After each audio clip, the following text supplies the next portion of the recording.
so you're gonna make me look like a bad guy. Just like any other day, Noluvuyo Nonkwelo came home from work, feeling tired, but still ready to take care of her family. She cooked dinner, served it to the kids, and they ate together like they always did. Everything felt normal, peaceful. The kids laughed and shared stories from their day at school, and the house felt warm with comfort.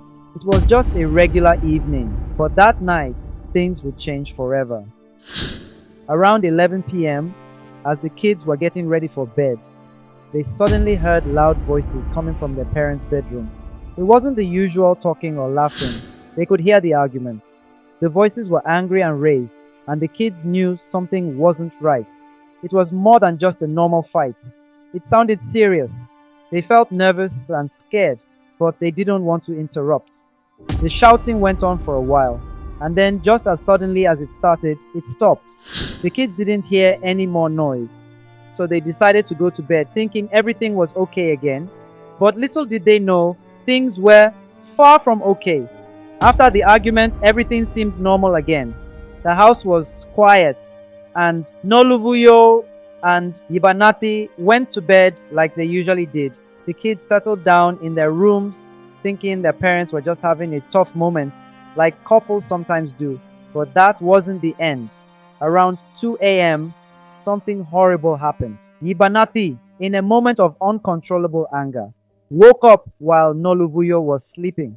Without any warning, he did something no one could have ever imagined. He strangled her while she was fast asleep. Noluvuyo never had a chance to fight back. It was a brutal and cruel act that no one could understand. What a wicked world we live in. After everything, Yibanathi went back to bed as if nothing had happened, leaving his wife lifeless beside him. The next morning when the kids woke up, they couldn't find their mom. They looked around the house, but she wasn't anywhere. The kids were confused and scared, but they didn't know what had happened.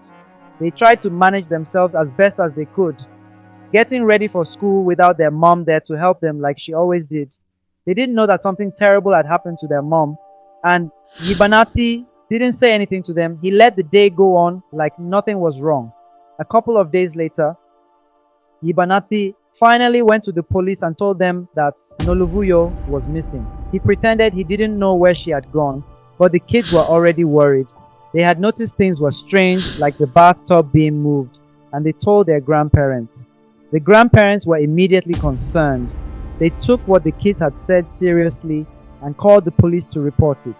They told the officers everything the kids had shared about hearing the arguments, the bathtub being moved, and how they hadn't seen their mom since the night before. The police came to the house and started investigating. After looking around, they made a chilling discovery.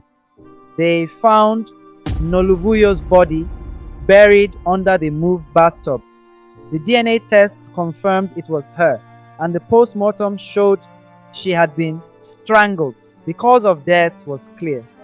As the police dug deeper into the case, they learned that Yibanathi had hurt Noluvuyo before, with past acts of violence like beating her and even burning her with hot water. But this time, it was different.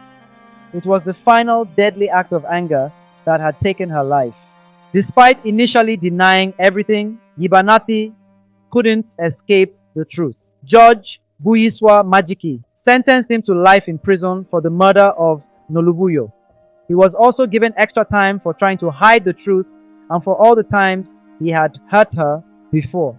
The most heartbreaking part of all this was the impact it had on Noluvuyo's children. They lost their mother in the worst way possible.